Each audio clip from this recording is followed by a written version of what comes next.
A few of these names are Dr. John Mack, Dr. Angela Thompson, Dr. Scott Mandleker, Dr. Nick Begich, Dr. L. Joe Hasselhoff, Dr. Stephen Greer, Dr. Ted Loader, Dr. James McKinney, Dr. Roger Lear, Dr. Claude Swanson. I'm sure that I forgot some people. I apologize for that. But these are just a few of the names, guys. Think about it.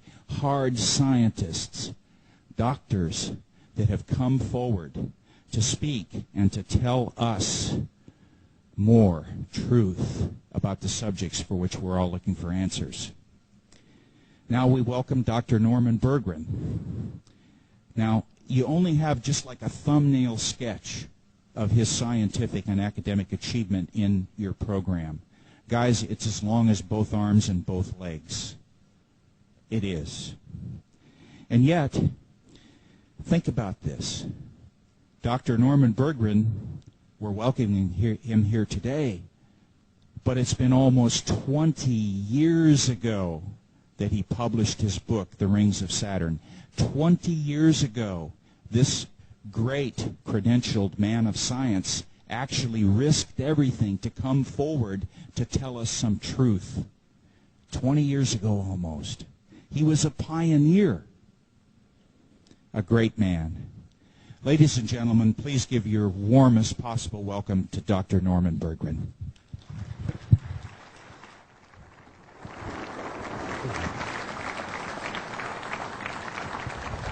Thanks.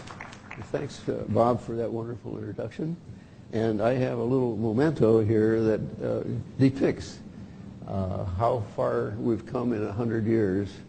And you'll see how far some other people have already come in my presentation. So this is sort of a memento of aerospace. Oh. Norman, thank you. Thank you so much. I will treasure this memento. Thank you. You're welcome.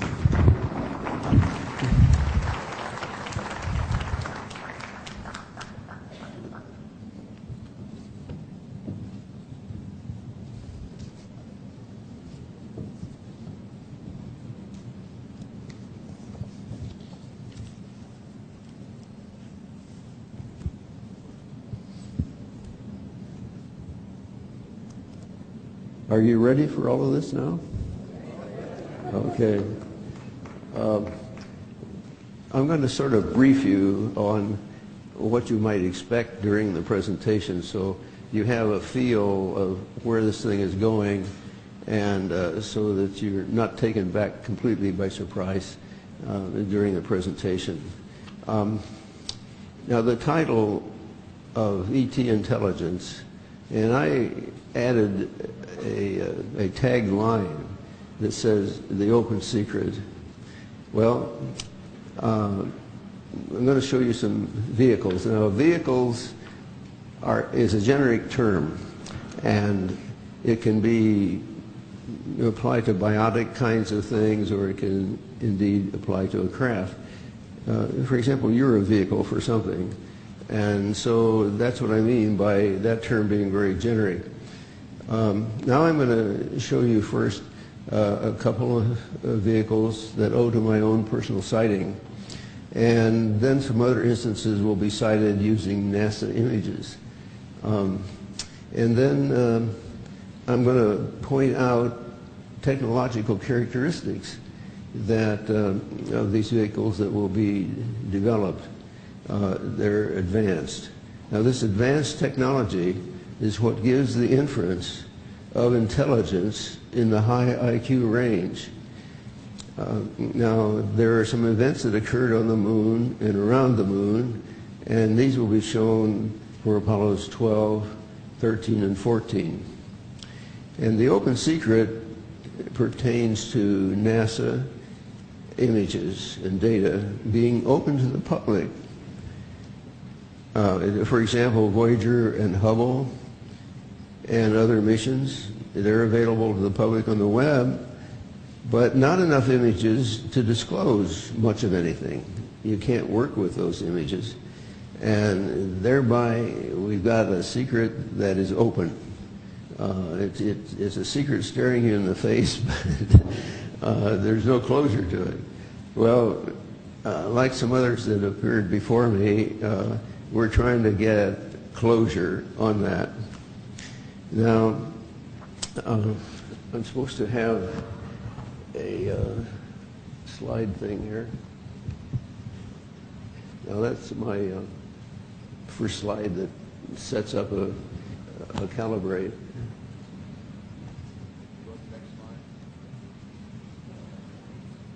Okay.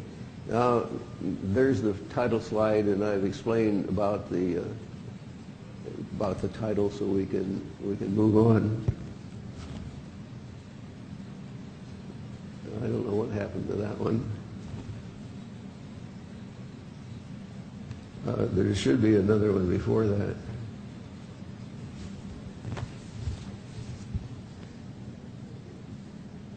Okay. Well, I'll tell you a story about this airplane. It's an Orion P-3 airplane, and its gross weight is 127,500 pounds. It can carry 60,000 gallons of fuel, and it can carry well of a load of armament, like 10 torpedoes, depth charges of all types, and being a submarine hunter airplane, why, they've got all kinds of other equipment on board. They have redundant equipment for safety. It's an airplane that has lived through a long period of time, and even today, its upgrade model is still flying, and so that gives you an idea of an airplane that has lived a long life. Now, this airplane vanished off the California coast near Point Sur with 8 crew members aboard, and the date was May 27th, 1972. The last radio contact was over what was then known as the Salinas radio beacon, and this beacon is located on the coast and practically directly west of the town of Salinas. Now, if anyone would like to see the full content of the news clip, why see me afterwards when we're at the book table. Now, I've told you about some of the characteristics. It has 4,300 horsepower engines. And so when you add the torpedoes, the 13 depth bomb, the different sizes, 6 mines, 3 1,000 pounders and 3 2,000 pounders, you got a lot of equipment that was lost off of Point Sur. The commanding officer of the day for the squadron was actually, according to the press article, just befuddled because he could not imagine how an airplane like that could vanish, literally vanish. There was no oil trace in the search. They really scoured things, and they came up with nothing. So this airplane just really disappeared, along with the people aboard. I will tell you a little bit more about that in conjunction with some things that happened on Monterey Bay. Now, the Point Sur is located slightly south of the Monterey Bay area, and is about halfway. Now, that's a very dim slide, so you have to tune that up. There we go. You see Monterey Bay there, and get out a pointer.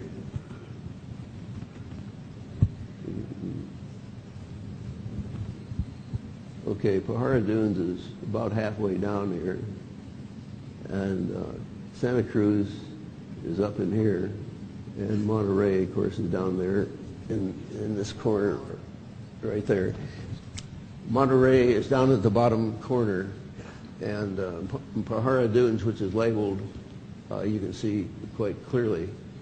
Okay, so in September of 1971, I was at Pajara Dunes. We had spent a week vacation there, and this was the last day, full day that we were going to be there.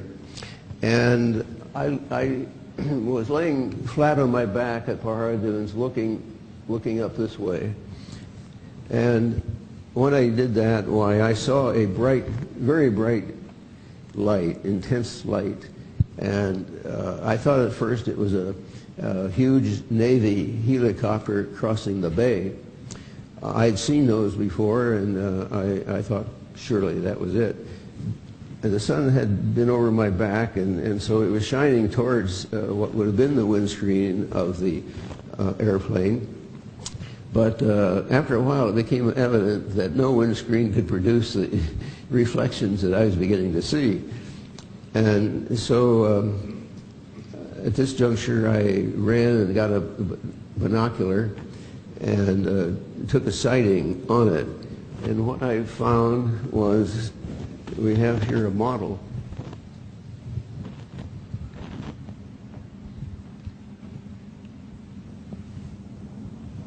Can you see that?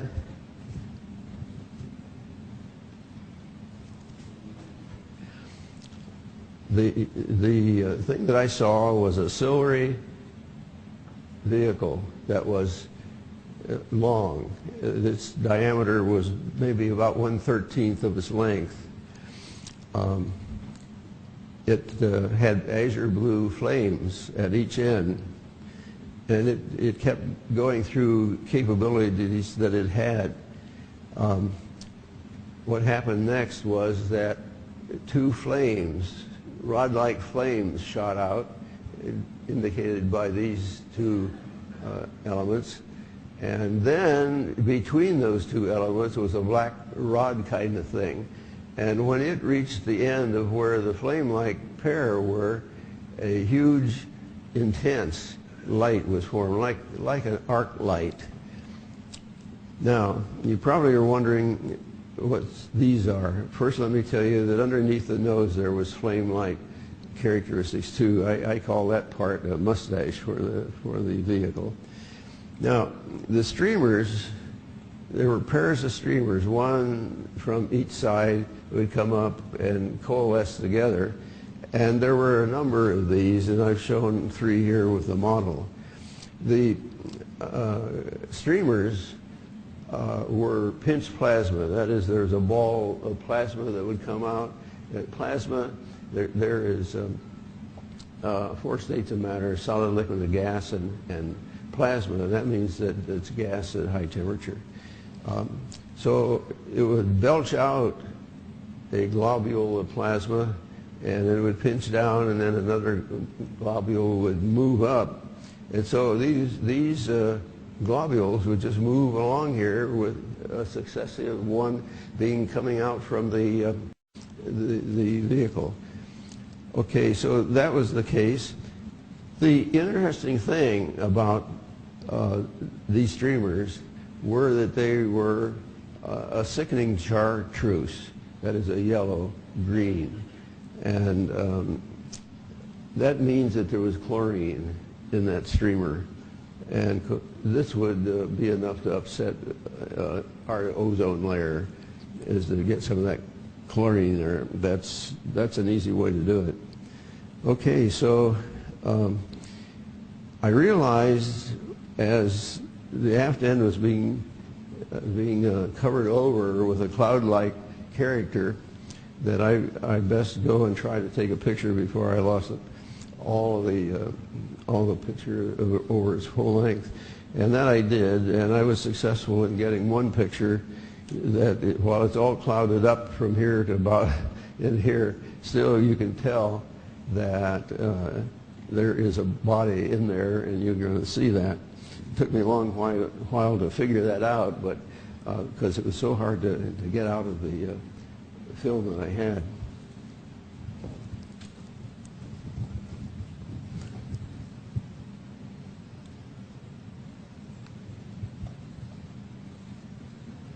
Now, there is a quick pictorial of this model that I drew very soon after I got home, just to record basically how it looked. It may not be exact proportion, but it does show the characteristics that were there. And Those streamers look a little bit more chartreusey. Now, this element here, I wanted to draw to your attention because a streamer looked more like that in being pinched plasma. It's more sinusoidal and more harmonious to the eye. Now that drawing there for the body, it rests in there. If this is the nose, then as you see it, the aft end is farther behind the picture than the front end. So you can't quite see the nose completely as an ellipse, but those kinds of details are what tell you how a body is viewed with respect to your eyesight. Okay. Now here is my picture from our condo deck. Our deck was like that deck, and I had my camera resting on the rail, like one of these rails. And I was shooting towards Santa Cruz, as you can see, and you can see that everything is all clouded up here. You see a dark spot, which indicates something's there, and so on. I don't know whether you can see a 1 here and a 1 down here, but that's where the body is located. And then there's a projection from the body, which is labeled 2. Now, this is a blow-up, which makes it more clear that there was a body right in here. This curve says that this thing is rounded, and here is the cloud structure that's there, and the body's labeled 1 between these two 1s, and then there's a projection here. Excuse me. Yes. When you face the screen, we can't hear you because you're not speaking into the mic. Okay. Right into that mic. Okay. There is a projection from the side here, and that's labeled 2. You can see some rising elements up here for 3, and they're fairly substantial, and so you can get some indication of what's making the clouding effect. Now, there was in December, as I recall, I made a sighting from my place at a high point from Los Altos Hills. And this had been going on for some time, and I finally got off my duff and photographed this object. It had shown itself as a multicolored glimmering light, and I finally decided, hey, we've got to know more about that thing. And at the top here is a streamer, and right in here is the end, and here is some cloud-like structure, and here is the other end in here. And you can see it has some color to it, and it's not just white, but all of that twinkles. And so when you look up in the sky, if you see something that's intensely bright and it twinkles different colors, and you see some streamers popping out, like I showed you, that's not an airplane because it shoots out these streamers in all directions. And so you get more interest that way in what you're looking at and understand it. Now, I want to know where this vehicle was geometrically, and okay, they've got the picture tuned up here so that you can see that we did a sighting from Los Altos Hills, and I was down in Santa Cruz, and my wife was in Los Altos Hills, and she made a bearing fix on the thing, and at agreed time, why I made my sighting on the Santa Cruz beach. And what you see there is two lines that intersect. And they intersect about 60 miles off of the coast and about 65 statute miles away from Point Sur, which is lower down. Now, I'm going to mention the loss of the Akron, or the Macon Graf Zeppelin, and it is a Zeppelin. It's not a Graf Zeppelin, but it's from the German design, Zeppelin. I knew Colonel Walter Gaspar, who was the officer of the day at the time the Macon went down. And I remember his saying, well, he went down off of Point Sur. And I thought, well, gee, that's interesting. And so during the preparation for this talk, I searched around, and I found, lo and behold, the coordinates of where it went down. And as a matter of fact, having those coordinates, the historical department of the Lakehurst Naval Station wrote me and asked me, what coordinates did you find out? Because they would like to record that. So, yeah, it was a little work to do that, but it was a lot of fun. Now, if that could be lightened up so people could see it better, but that is the Macon ship, and it went down off of Point Sur, and its coordinates are just a degree away in terms of latitude, and only a few minutes away in terms of let's see, 1 degree away in terms of longitude, and just minutes away in terms of latitude. And this thing carried 83 people, lots of gear. It's capable of carrying airplanes. It's a warship, and it went down in practically the location where we made our sighting. Now, the Orion airplane went down in the same area.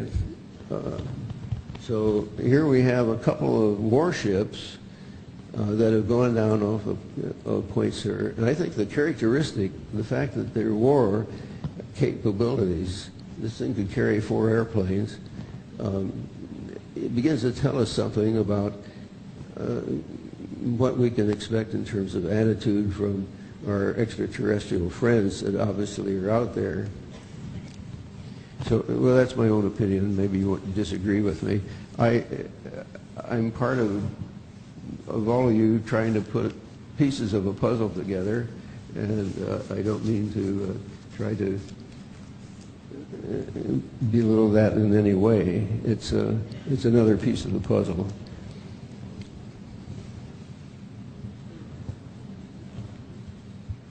Okay, now we're going to move on to talking about Saturn. And if that could be brightened up, it's going the wrong way. The thing about this chart is that it shows that between the encounter that Voyager 1 had on the date that's given there, 12 November, and then Voyager 2 came along, there's only 9 months difference in the time that these 2 missions were conducted. Now, the party line, and I use party line as what NASA says, you know, this is what we're going to tell the public. And they stick to a party line for a while, and then when they see that's not going to work, why they come up with another party line. Much the same as they do in politics. The story was at the time that rings were made of primordial matter. The rings were essentially static, and that there was no material in the Cassini division. Well, when I took notes of Voyager 1 encounter live on TV, and I had about a stack 1/4 inch thick of notes, and then Voyager 2 came along, lo and behold, there was stuff in the Cassini division, and that was sort of a no-no. That was not expected. So So now they've changed the party line to say it's broken up moons and big ice chunks out there and so forth. Excuse me.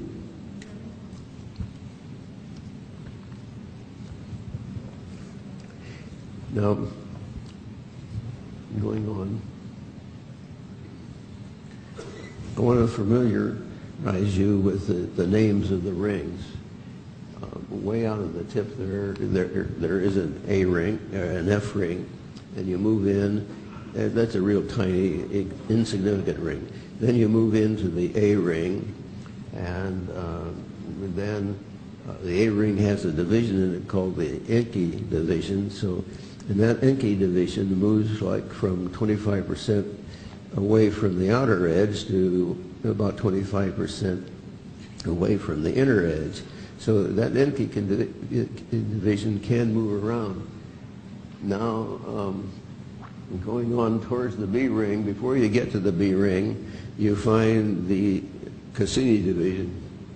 And there is pictured with some material in it. Then there is the entire B ring, and right beside it the C ring, and beside that the D ring. By and large, we'll be dealing only with the A ring. There's the front cover of my book. The orange spot that you see there will come for discussion a little later on. But this is a spot of energy that's adjacent to the left side of the A ring. Okay, now that slide is intentionally dark because that's the way it was made in the first place. It's a little too dark here, though. Yeah, there we go. Now, in looking at this dark slide, what I noticed was that I could follow the ring around on the top side, but down at the bottom, I was unable to do it. You see the rings are labeled here. Now, there's a luminous source here, and that's the luminous source I pointed out that's on the front cover of the book. It's on the left side. Excuse me. Now, I've labeled 1 and 2 here, and we'll discuss these things in order. And you'll find that down here it was impossible to find the ring because it was not there. This is a depiction of the situation, and this is sort of a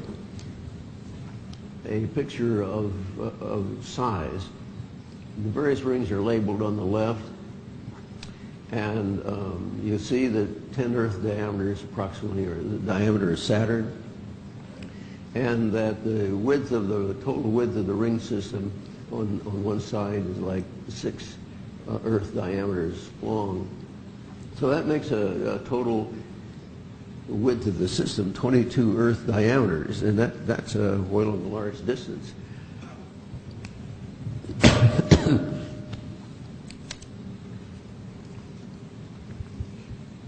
Now, the other thing about this picture is that when the ring is cut off across the Cassini division there, you get a large length for whatever is across there. And that I have 2 vertical lines coming down, and so for that much of the ring is shown there, that's 2.5 Earth diameters. So you begin to get a feel for the length of an object that might be there.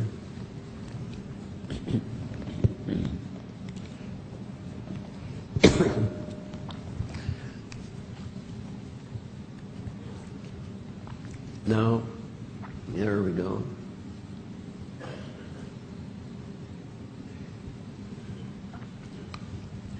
You see, I've labeled the B ring, and this luminous source. That's the one on the left, and it's the one on the book cover. And that thing is larger in diameter than our moon. So that's a big chunk of energy to be sitting out there besides the ring.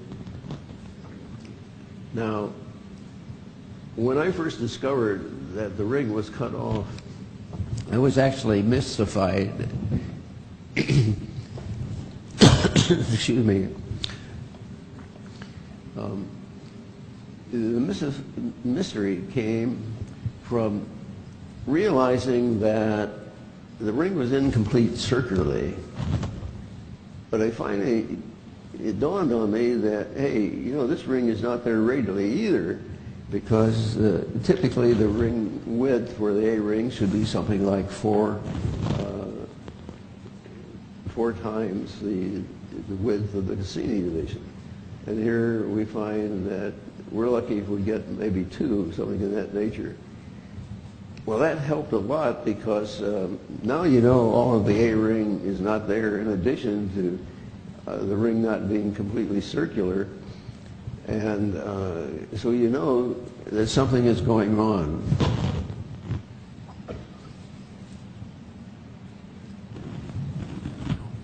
Okay, great. Yeah. No.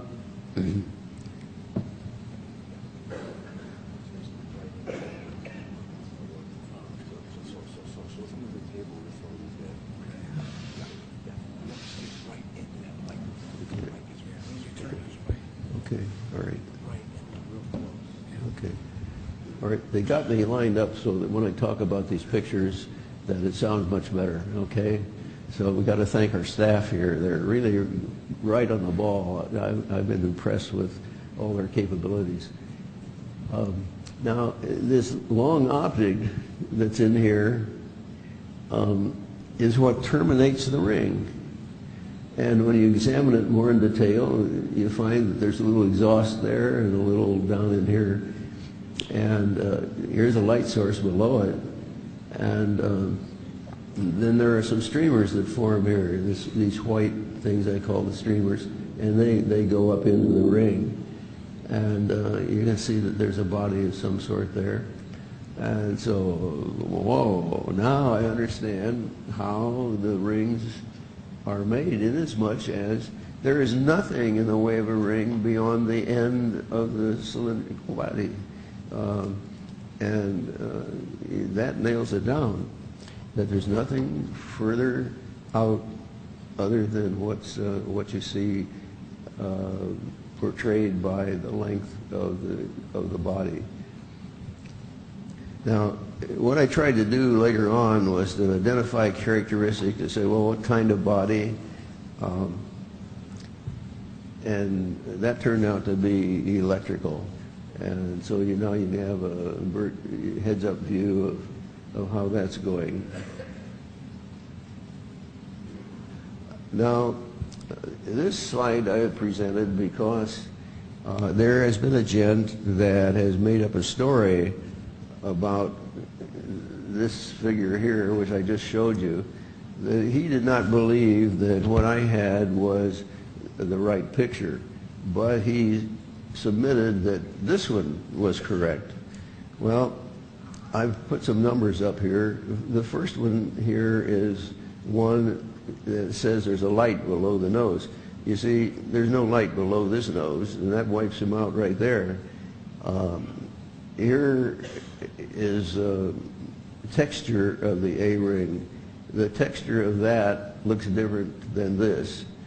And so he's off base on that. They don't look right in the rings. And for this one, there's a little streamer up in here. It's very hard to see in this image. But this one has a big, broad image coming here. And you can see some of these pinched plasma things going up there. So in addition, this one has some blue appearance down here. The other one does not. So the fellow was really off base. And the reason he got off base was that he did not understand that there's several levels of data processing. He had the 0 level of data processing. He had raw information. That raw information is corrected to level 1, and then there's level 2 that has only pictures that are designed for land, where you take a look at a picture and adjust it so it lines up with longitudinal lines and that kind of thing. So he mistook himself with regard to the characteristic of the images. Now, he asserted that there were 4 images that were stacked on top of one another to create the colored image that you see there for my picture. Well, it turns out that when you get the process data, why there are extensions on the rings that if you line them up for color purposes, these things would stick out and you would know it. And that's the other thing that I pointed out. And so his case fails miserably. And so I present this here because he's been all over the net with it, but he's just a book salesman, and he really doesn't have the talent to know what he's doing.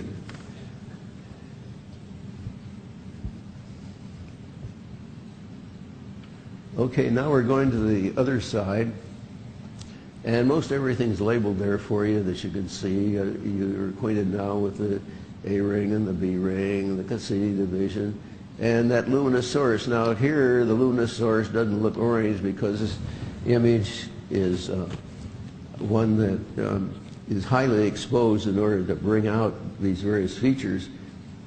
But you can see a little bit of exhaust there for the longitudinal object, and you can see body emissions that go up into the ring. And the thing I wanted to talk to you about was that there is a toroid on a curved arm that goes up from down in here. And around a conductor carrying electricity, you could have material gather as a toroid.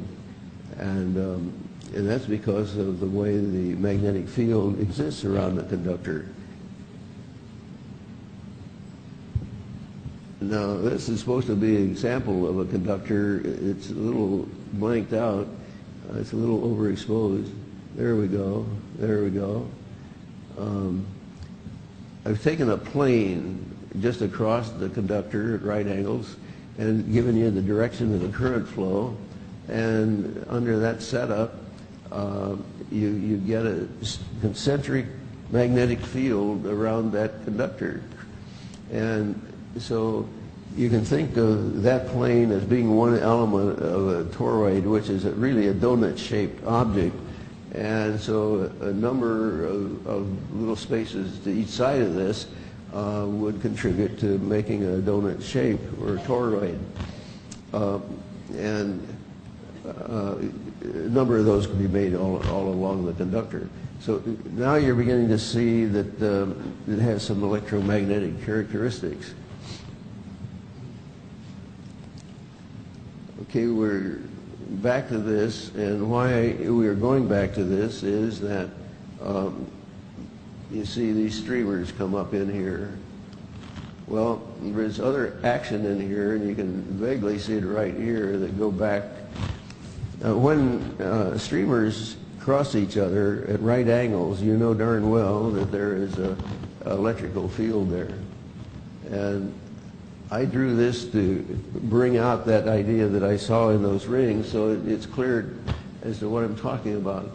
The streamers come up from down below and like that, and then there's some streamers on the body that flow aft, and they intersect essentially at right angles, and that tells you that that field is an electrical field. Otherwise, they would not intersect at right angles. So now you begin to see it's electromagnetic in character. And just from these 2 points, I feel that we can name these vehicles EMVs, electromagnetic vehicles, because it does describe essentially the characteristics that they possess. I said the title of the slide there is orthogonality of the streamers. Well, that word means perpendicularity, so it's the same thing. Now here is a flow field around a cylinder. Now what I want you to do is to envision that on the top side here there's a plate, and you have a battery, and this is a positive side, and down at the bottom there's a plate, and that's the negative side. Okay, and you have a circle in a medium here that would enable current to flow from here to here. All right, what happens is these what you recognize as streamlines around the circle can be viewed as potential lines. And the reason they're electrical potential lines is because they're lining up with this plate up here that's at some value, and one line is actually a straight line. And it gets closer to this way, it takes on the curvature of this. And the same way on the opposite side of the axis. Now, you also know that current is flowing from the top here to the bottom. And so those current lines will be perpendicular everywhere on their trip to the other side. And that demonstrates a perpendicularity of flow that represents electromagnetic characteristic. Now, what happened at Voyager 2 when it passed the rings of Saturn? It's interesting in that we had aboard a plasma probe ring detector, so that we're examining plasma in the ring, and so that heretofore nobody has acknowledged that the rings contain plasma. Well, here's a little graph that I'll show what the ring thickness is for this particular thing. Now, mind you, ring thickness is thought of as being only about 10 miles thick. That is what is being toted right now. It's 10 miles or less. And yes, the rings can get that thin, but they can also be quite thick depending upon how close to one of these EMVs that the measurement is taken by, because they are thick, and so the stuff that came out will be thick in that locality. All right, now going on here, this curve is the path of Voyager 2 past the ring. Now, in a very short interval here, the instrument is working away, and it's creating a time history of what it sees in the way of plasma. Now, the instrument works with different frequencies, so it can sense plasma in different frequencies. And the way it's recorded is in decibels. So when you get some blips here, why, that's the measurement. So nothing will happen for a while, and then all of a sudden you get a blip across here, and that trace will continue. The same way all along here, you see it's time between here and here, and there are these little spreads all along here.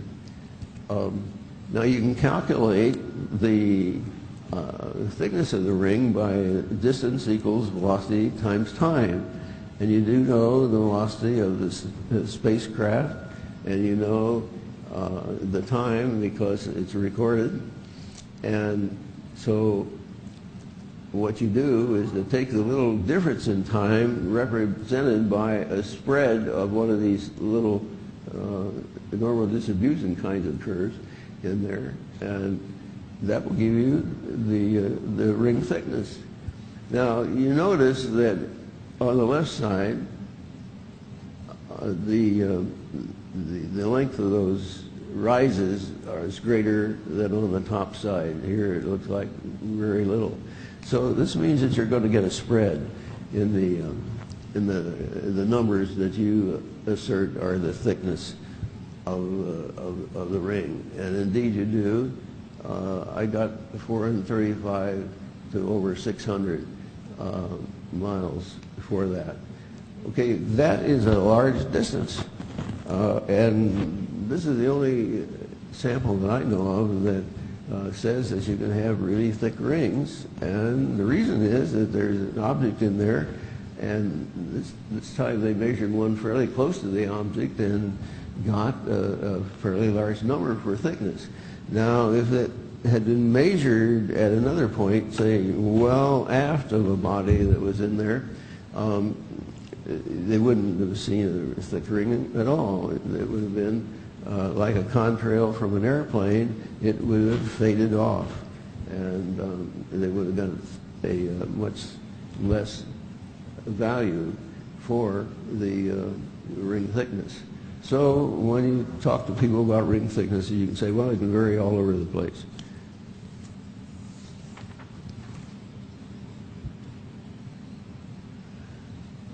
Now, here is an interesting picture, at least to me.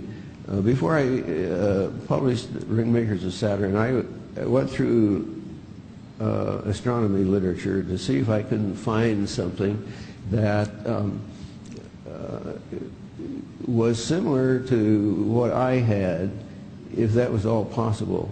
And this is the one that seemed most appropriate.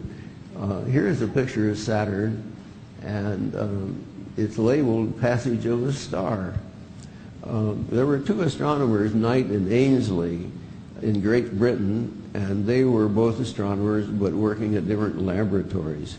And Knight spotted what he called a star, as much as it was very intensely lit, passing through the ring of Saturn.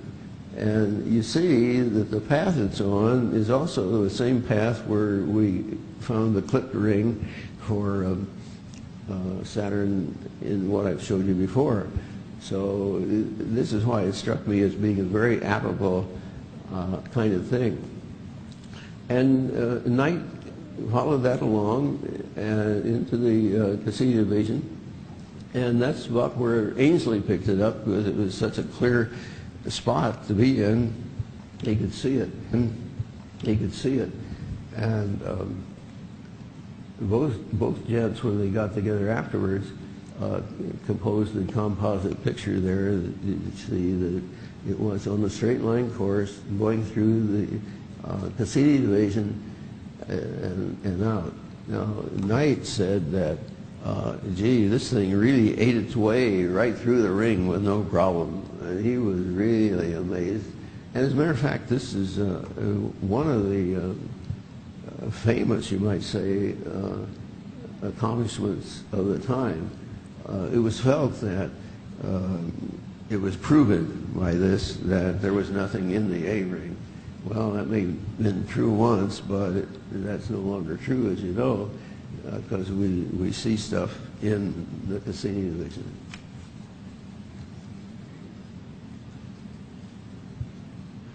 Now we're going to take you out to Miranda, which is it's a satellite of Uranus.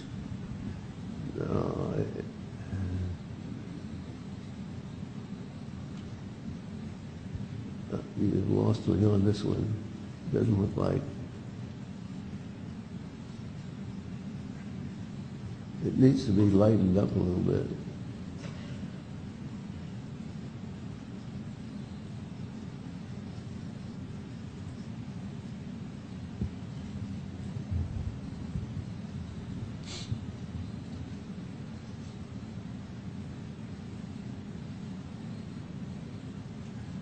Okay,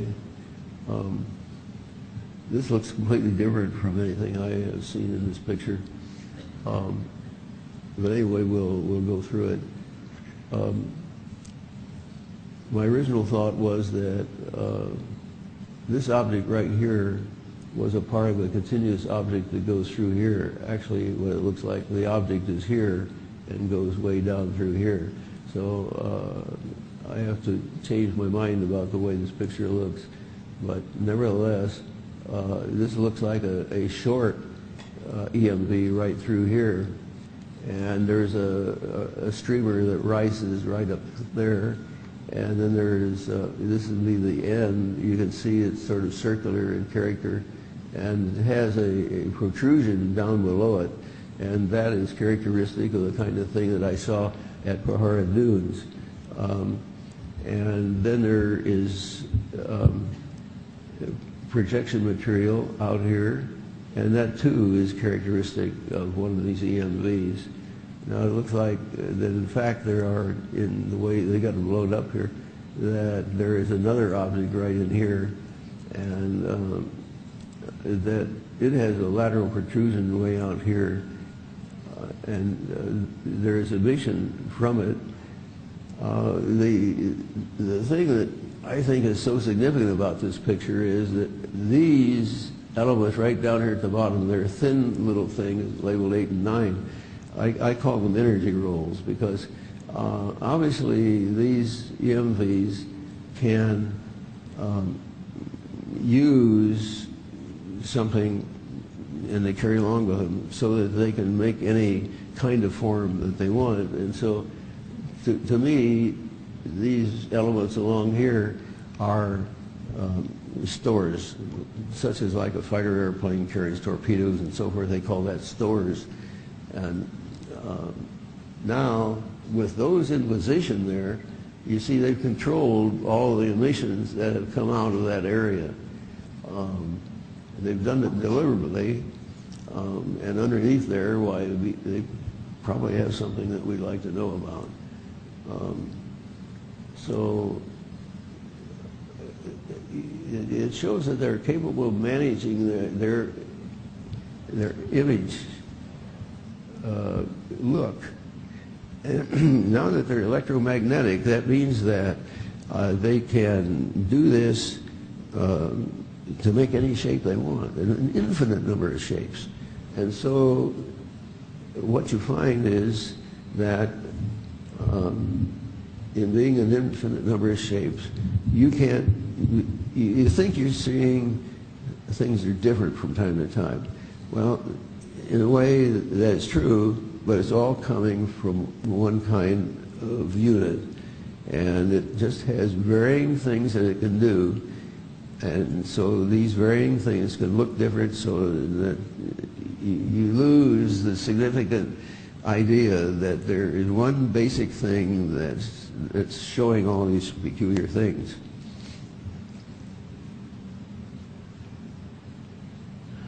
Now, how are ring makers as UFOs? Well, the answer to that question is they make darn good UFOs. At the top of the picture to the left, now first let me say the little black bar wherever it appears is just a simple representation of an EMV. Now, on the top to the left, why, it shows a hump on the top and the bottom. To the right of that, why, that hump and what's around there, it could make it look like a hat. And the central picture would be a cross-section of that, and it would look that way. Now, they can have emissions that are not circular. They can shape them so it looks like that. But they also can make any number of different appearances, so it could be square for that matter. Now you go down to the lower left corner and you see an L-shaped object. You have an EMV projecting only to the right, and so you get an L shape. And as a matter of fact, I've seen an account of an L shape, and that's how you do it. You could have the projection on the other side, so it looks different. Okay, and so on the right lower hand corner, you have a lenticular cloud-like formation, and you have the EMV in it. That's a typical kind of thing that they can pull. And you see a lenticular cloud, quite possibly there's an EMV in there. So you can see that they have qualities that make them candidates for making UFOs. But we've got to get into the mode of IFOs, where we identify things And this begins to bring things to closure and understanding. So the EMV is a long cylindrical object now. It's electromagnetic in character, and we should be referring to that as an IFO. Now they have stuff that they give off, and we should begin now to label the stuff they give off, and we'd only know if we can find the EMV at the time and begin to piece all this stuff together. It'd be a fascinating thing to find all the capabilities. Here is a cover that of a report that was put out by the UNESCO under the auspices of the National of Da Vinci in Rome. The reason why I show that is that I was at Rome where they put on a congress, and they wanted to have something on the nature of impact of science on culture, and that's the charter of UNESCO.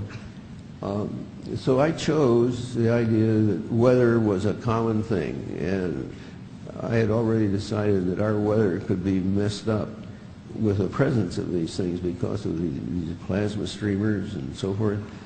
And I showed the pictures essentially that I've showed you and said, well, now, weather is not going to be what it used to be. And that certainly has been the case. This was 1987, and I'm very proud that what I said there has come true. So there is a lot of truth in this, in as much as I've seen this happen over a period of quite a few years now. And so I want to tie those things together. Now, I've been warned about bringing up global warming debate heats up and record artists. Well, the thought here is that this is the way things are going to go with EMVs being present. I'm not trying to step on anybody's toes here with regard to environment or anything like that, but all I'm trying to say in putting the pieces of this puzzle together, we have a new variable that's not being considered. And the variable is these EMVs. And they have prodigious energy, as I showed you from that one luminous source that's larger than the diameter of our moon. And so it could also cause the ice to melt and so forth. So that's the only kind of thing that I wanted to get across on that. Now we're going to go to Apollo 12, and Pete Conrad was the chief domo in that flight, and Gordon stuck with the orbiting spacecraft, and Bean went along with Gordon. Okay, this is supposed to be Pete. No, it's supposed to be Bean out there on what I've labeled item 1. And the item 2 is a solar wind collector that is supposed to be there. The solar wind collector has a little flag-like kind of thing that you don't see in this view, but so that the cosmic particles can hit it. Okay, so this is advertised on the net by Eric Jones, who is the author of the article. Well, there's Bean out there, and he looks like he's taking a picture of us. That little white spot looks like a camera to him, and it does look like an astronaut. It looks like there's legs here, and but let's go take a closer look at that. Well, he's moved here, and this is the same kind of thing. It looks like he's turned around, and maybe he's going to shoot a picture over to the left. Now, we'll take a picture of, here, that's the first one. You see, it's not an astronaut at all. It's some sort of a body. Item 1 points to a body kind of thing. And the only thing that made you think that it was an astronaut was all this shading with light here. And there's the little camera blurb that now they thought, well, he's taking a camera. But when you look up close at the leg, hey, this is not an astronaut dress suit at all. It's some sort of object. Okay, here is the second view. And I don't know whether the light could contrast this arm out here or not, but there is an arm out here, and it looks like a head sort of thing. And it's only this lighting effect that makes you believe from a distance that there is an astronaut out there. But that is not an astronaut. That is not Bean in no way. The fact that there is an arm out this way makes the thing look biotically like a robot.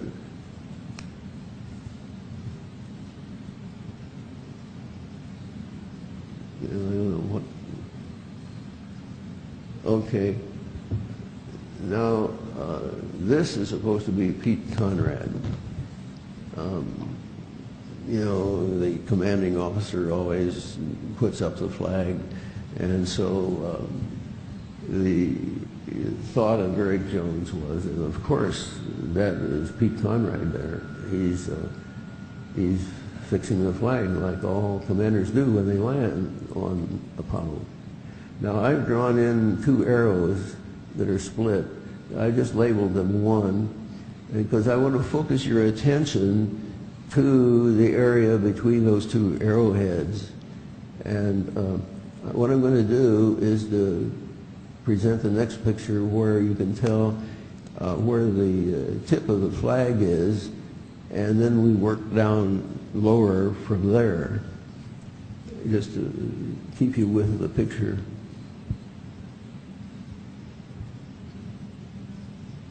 No. That is not that's not the right picture.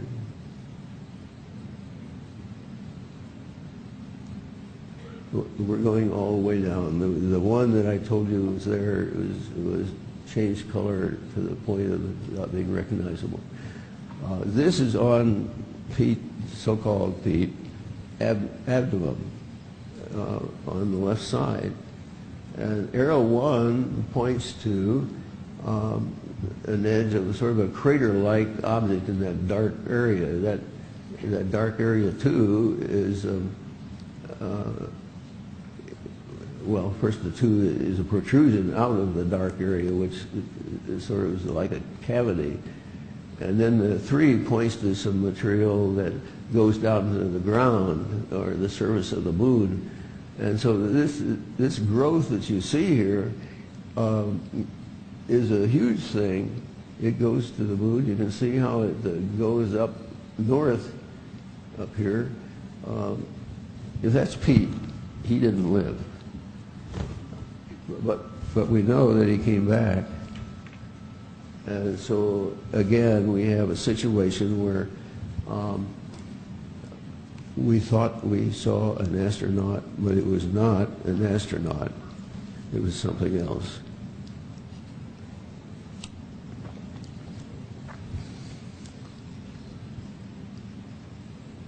Okay, and then we go to the lunar modules on the moon, and I'm going to show you three of these. Now the get times, I don't know where you can read them. I can't read them from here. But anyway, there's a question about whether the pictures are in the right order for the progressing get times.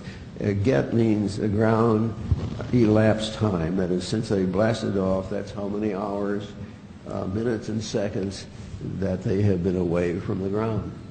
Okay, now you see the limb on the horizon, and it sort of looks like the limb.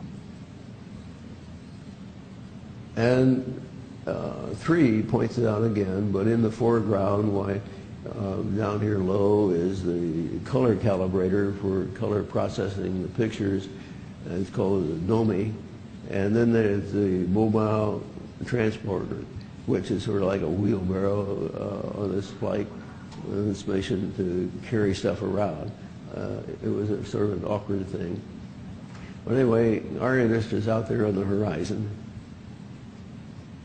And here's another shot out there on the horizon. And item 2, again, is the color calibrator, the NOMI. Now, they've cut off the top part of this. If they could lower that picture, it's way off. Because what I'm going to show you is, no, it's going the wrong way. There we go. Okay, this is the lander on Apollo 11. And what I wanted you to notice is that this octagon shape lies a long way above the ground. Okay? And then we're going to compare that visual memory with this. Now, this is the first picture I showed you out there in the horizon for the LEM. We do see an octagon shape here, so that should be that shape that I showed you on Apollo 11. But there's some other growth around here, there's growth under here, and here's something out here that is strange, is oddball formation. But that does purport to be the LEM. Okay, matters get worse here. Now this one, I think, should be the last one to correspond to the last get time. But this one is fully developed. And you see now, this octagon shape touches the ground. It's not high up like the octagon shape for Apollo 11. And they even have some sort of a crossbar that's black that is connecting this with that. And you can see it has a strange development of stuff that's sticking out here. It has more of a structure of a little tree, you might say. Now this is the in-between one, which I think should be between the first one and the one I just showed you, because then that represents a progression of growth through there. And to have it go from something to fully developed and back to something halfway in between doesn't strike me as being correct. But nevertheless, that's the way they've got it. And you see this now is only about a foot, I would guess, above the lunar surface. But you can see more of the character of this thing. It's a funny looking structure. Okay, so I think the mission that had been planned for this was that they wanted us to know that they're capable of making a replica that looks like something we've got. And they are very smart on shading of light, and so you end up with things that look like elements that we know, and yet they are very strange. Okay, now if you can't read anything on this map, that's all right, because I couldn't either. What I want to do now is just simply to orient you geographic-wise. The center of the picture is the 0 meridian, and across here the equator. This thing is stretched out laterally to include 180 degrees clear over to this side and 180 degrees clear over to this side. So it packs everything in about Mars there. And now the Helenas Basin, right in here, and that is a marker for where we're going to take a look at another Mars photo. And if you realize that the Opportunity is around the rover, is around the 0 position on Mars, and the other one is like 180 degrees opposite. It would put it on the very edge of this picture.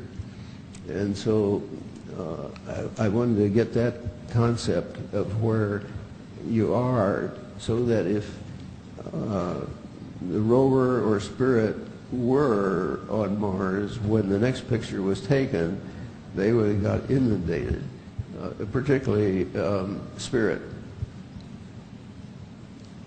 Okay, now what you see here is a picture of Mars. It was shot from a distance of about 6.3 million miles. And can you bring up the light on that one a little bit?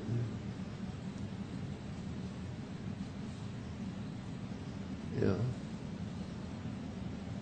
Okay, so this is the North Pole, and the South Pole was down here somewhere.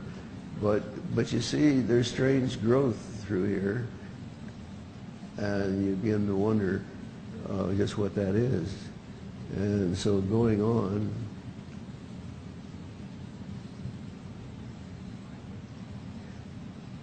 now, yeah, there we go. Now what you see here is between these 4 arrows, there's an elliptical shape. Now that I marked as the nose. And it goes back, you can see that it goes back to here. And so I put a little dash mark as to the top line of the body. Now here's a rising streamer, and here's a lateral projection.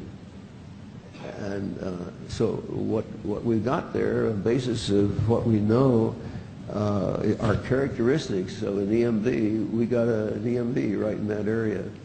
And all kinds of things. Once it's there, you have all kinds of things that happen. You know, you got this thing going up, and then it can give emissions, and anything down this way, it can give emissions, and so forth.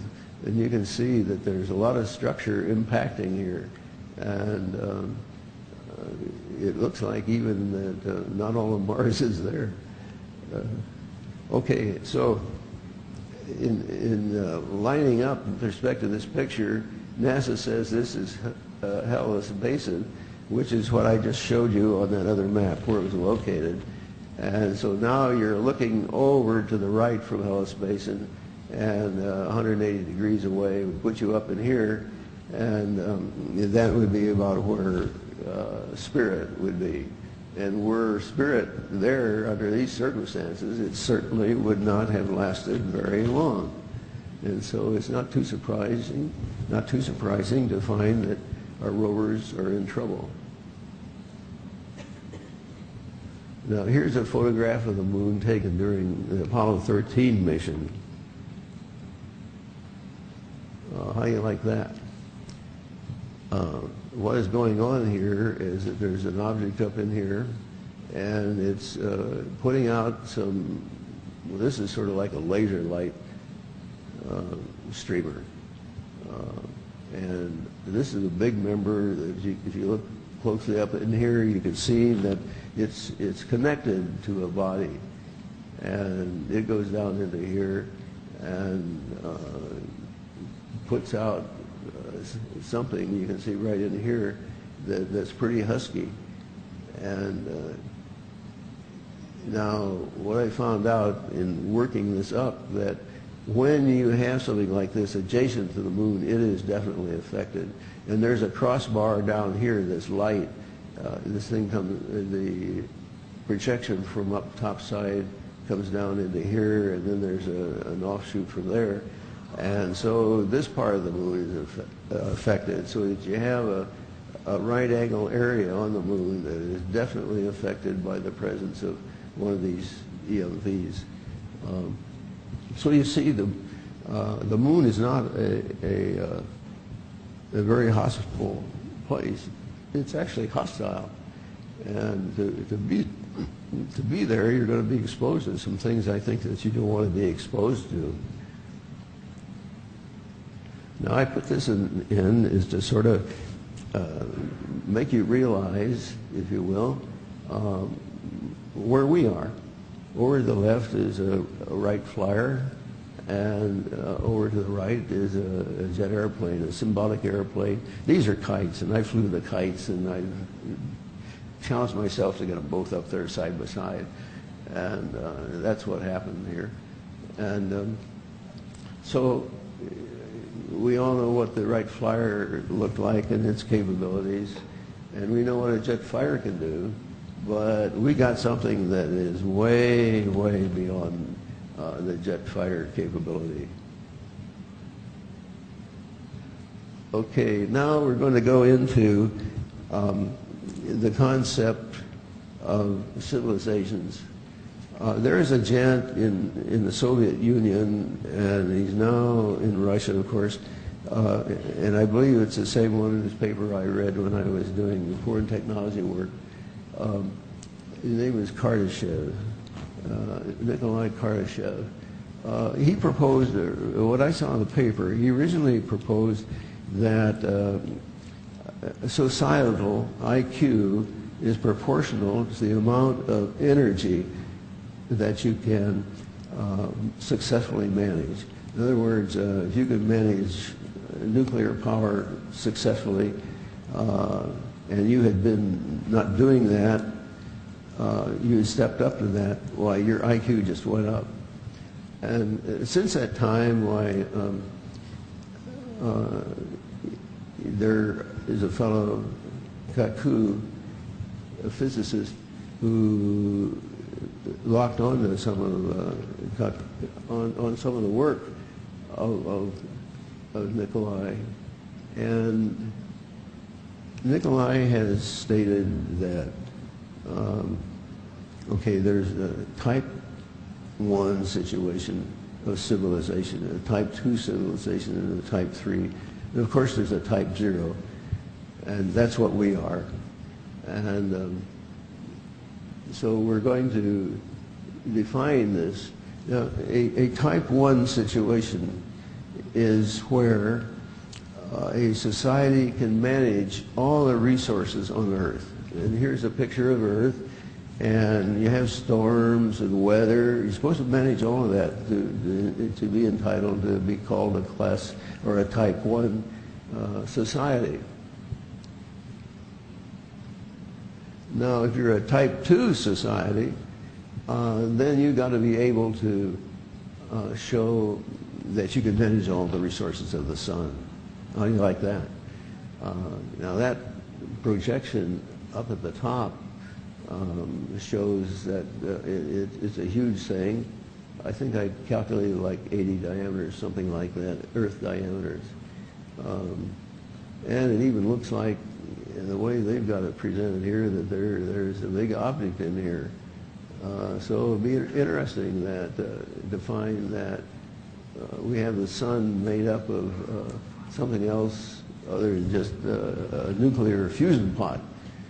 And that's my belief, and it's good that they've done this. It looks also like this might be an EMV in here. It's got the underneath stuff. It's got a little circular area. This could be an overhead thing and also account for that wisp.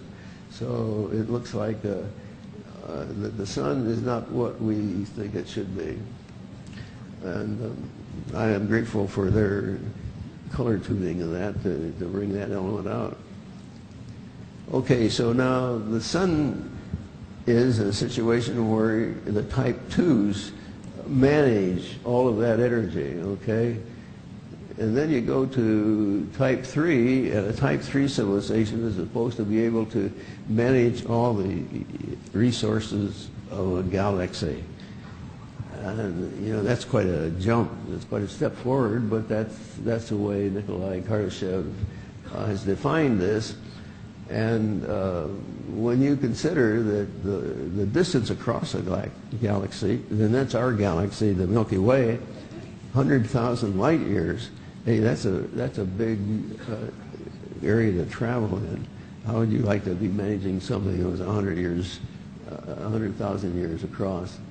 Its thickness is like 10,000 light years, and the thick part is like 30,000 light years.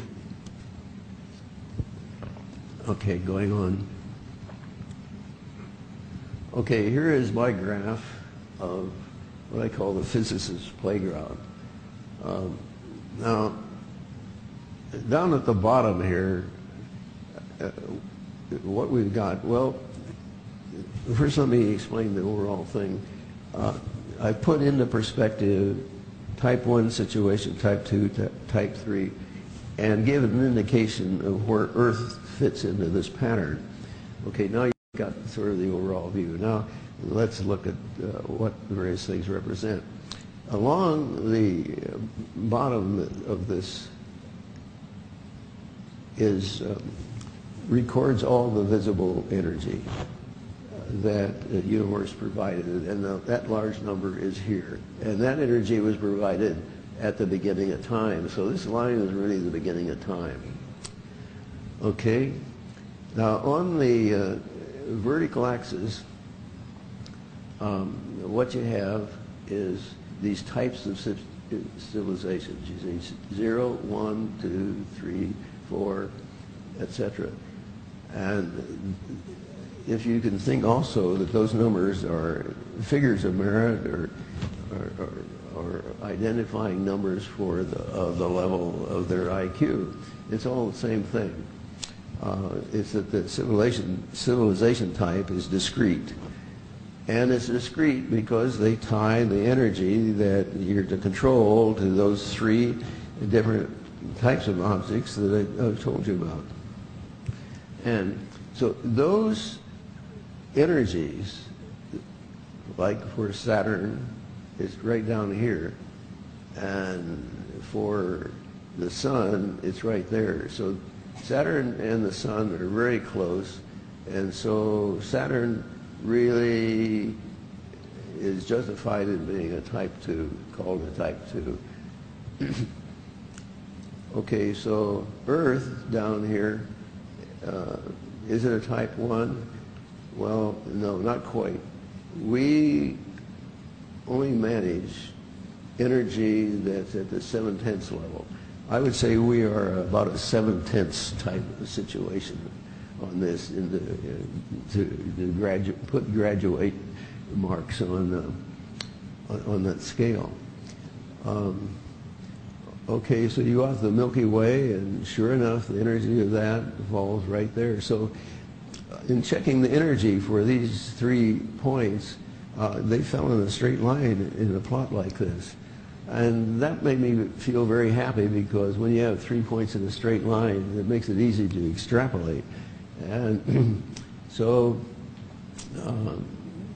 I extrapolated primarily upward there.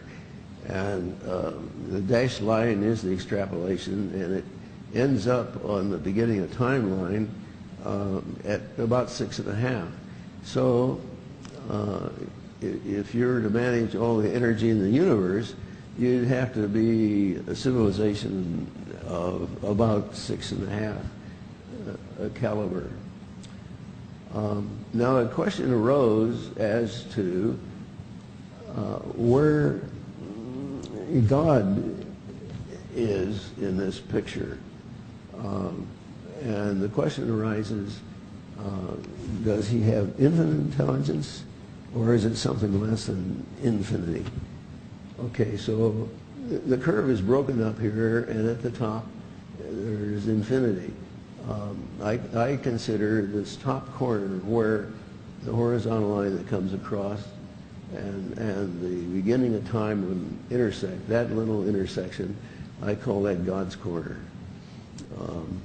Because it's infinite, he knows everything, and created the universe, which is essentially what that means. Time goes from right to left, and so over in here the time would be about something in the neighborhood of 15 billion years. And so you can see that it takes quite a bit of time for these things to happen.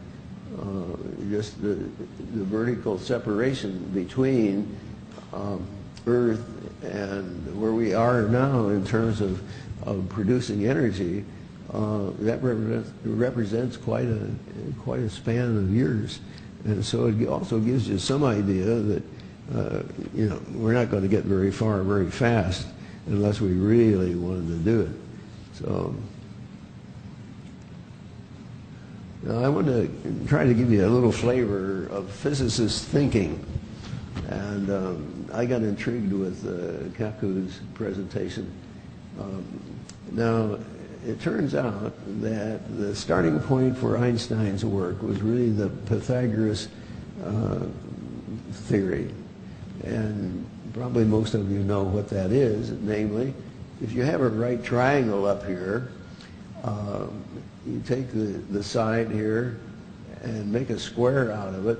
You call that area of that square based on that one side, plus the area based on the other side is equal to the hypotenuse, the long side of a triangle, the total area. So these two areas here of the opposite side equals the area of the hypotenuse.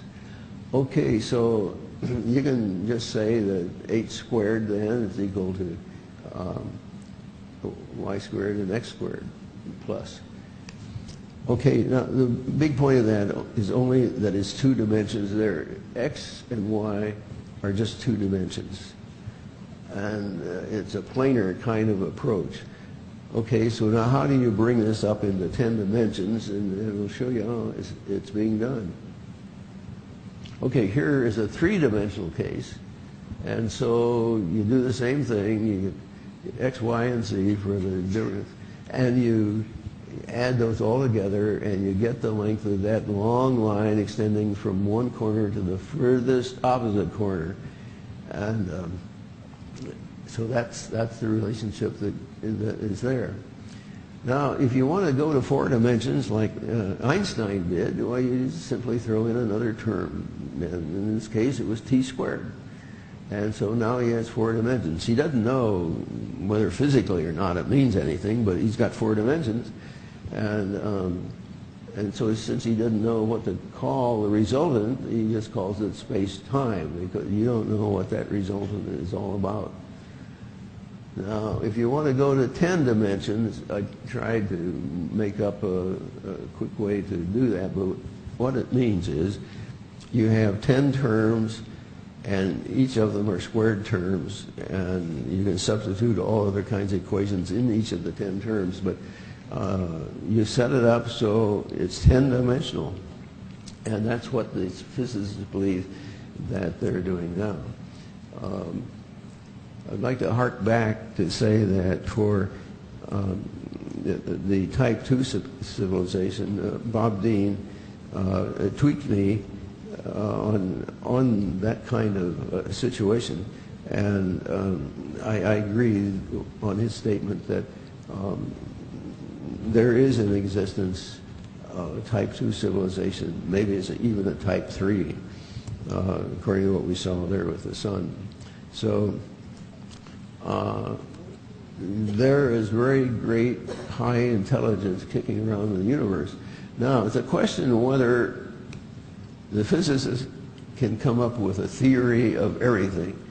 Now, mind you, what has happened here is everything is based on the Pythagoras theorem. And the math guys like it because they get a plus and minus out of every square. So when you take the square root, it's either plus or minus. And so if you have energy, it can be either plus or minus. And so it makes a neat thing, but mind you, it's just geometry. Nothing more, just geometry. Okay, here are the things that the physicists are trying to do to plug their 10-dimensional theory. It's hard for me to read it. I don't know. Can you all see it? Yes. Okay. Yeah, space-time is the first one, and that's Einstein. So Einstein blocked himself out 4 right at the beginning. Now, the rest of them are what the physicists want to include to make up the 10. And you go down those and you come to quantum theory. That has given the physicists a lot of trouble because that essentially says that their systems are going to be digitized. The string theory, they believe they need something else to explain how things get started, and they're hoping that some sort of string will show up in the cosmos. Well, we got an EMB that is capable of making strings, so they have no problem that way. And it's a question of whether they think it's appropriate to incorporate it. But right now, there's no realization as to why an EMB type of thing should be recognized. And the data are there. It's an open secret, but I guess the question of, well, I know it, but don't bother me with facts. Now,